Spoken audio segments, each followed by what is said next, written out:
അടുത്ത importance of elasticity of ഡിമാൻഡാണ്, അല്ലെങ്കിൽ അതിൻ്റെ ഇലാസ്റ്റിസിറ്റി ഓഫ് ഡിമാൻഡിൻ്റെ പ്രാക്ടിക്കൽ അപ്ലിക്കേഷൻ.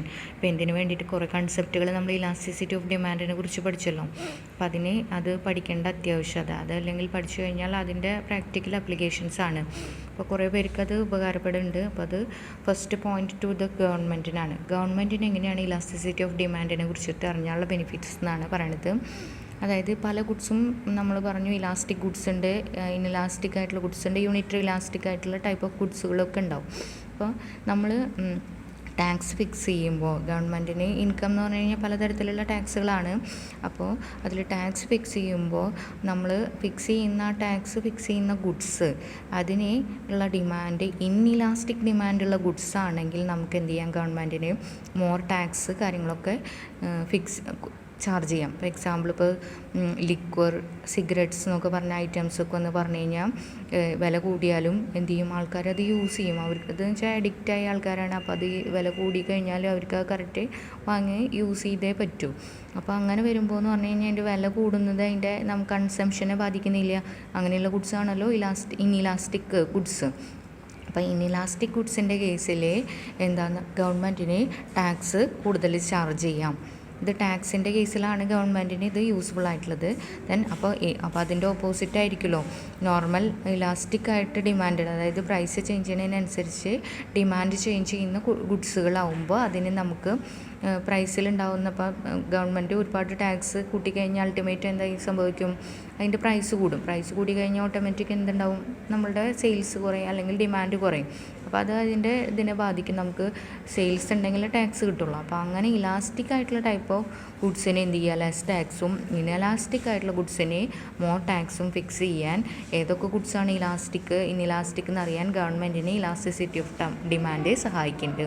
ഇതാണ് ആദ്യത്തെ പോയിന്റ്, ഗവൺമെൻറ്റിന് ഇലാസ്റ്റിസിറ്റി ഓഫ് ഡിമാൻഡ് കൊണ്ടുള്ള use. Then in pricing, normally നമ്മൾ ഗുഡ്സ് പ്രൊഡ്യൂസ് ചെയ്ത് കഴിഞ്ഞാൽ അതിൻ്റെ പ്രൊഡക്റ്റിൻ്റെ കോസ്റ്റ് കാര്യങ്ങളൊക്കെ കൺസിഡർ ചെയ്യും. പിന്നെയും കുറേ കാര്യങ്ങൾ നമ്മൾ പ്രൈസ് ഫിക്സ് ചെയ്യുന്നതിനെ ബാധിക്കുന്നുണ്ട്. അതിലൊരു ഫാക്ടറാണ് ഇലാസ്റ്റിസിറ്റി ഓഫ് ഡിമാൻഡ്.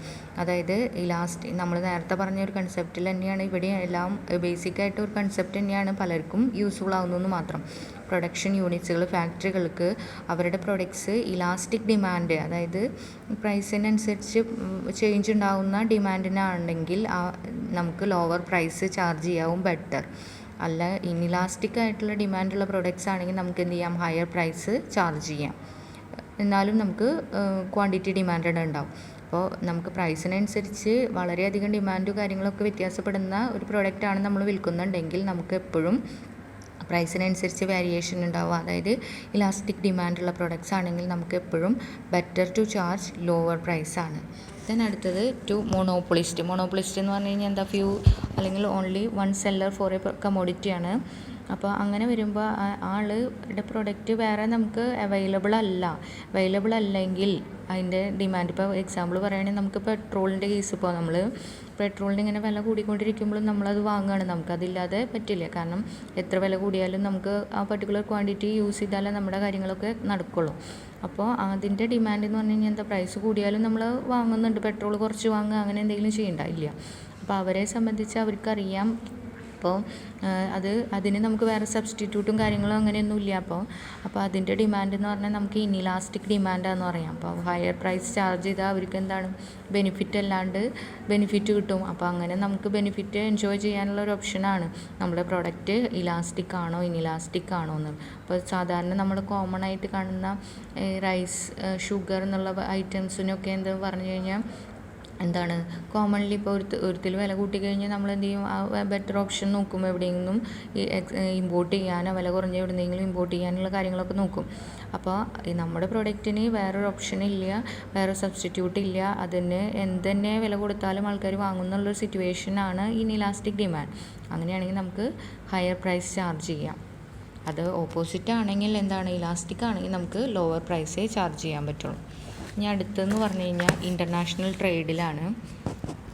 ഇൻ്റർനാഷണൽ ട്രേഡിൽ എന്ന് പറഞ്ഞാൽ എക്സ്പോർട്ട് മാർക്കറ്റിൽ എന്ന് പറഞ്ഞു കഴിഞ്ഞാൽ നമ്മളുടെ പ്രൊഡക്റ്റ് ഇപ്പോൾ ഇൻഇലാസ്റ്റിക് ഡിമാൻഡുള്ള പ്രൊഡക്റ്റാണ്.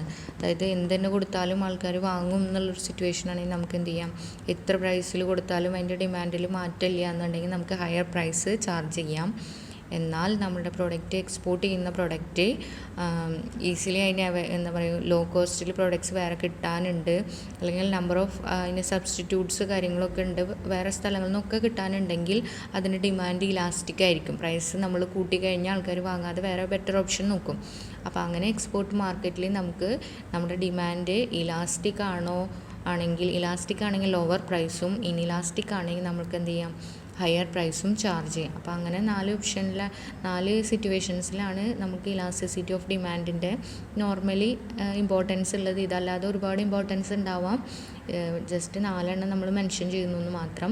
ഒന്ന്, ഗവൺമെൻറ്റിന് ടാക്സ് ഫിക്സ് ചെയ്യാൻ പ്രൈസിങ്ങിൽ നമുക്ക് ഇലാസ്റ്റിക് ആണോ ഇൻഇലാസ്റ്റിക് ആണോ എന്ന് വിചാരിച്ചിട്ട് ഒക്കെ നോക്കിയിട്ട് നമുക്ക് പ്രൊഡക്റ്റിൻ്റെ പ്രൈസ് ഫിക്സ് ചെയ്യാം. പിന്നെ മോണോപ്പൊളിസ്റ്റിന് ഇൻ്റർനാഷണൽ ട്രേഡിലൊക്കെ നമുക്ക് ഇലാസ്റ്റിസിറ്റി ഓഫ് ഡിമാൻഡ് അപ്ലൈ ചെയ്യുന്നുണ്ട്. ഓക്കെ.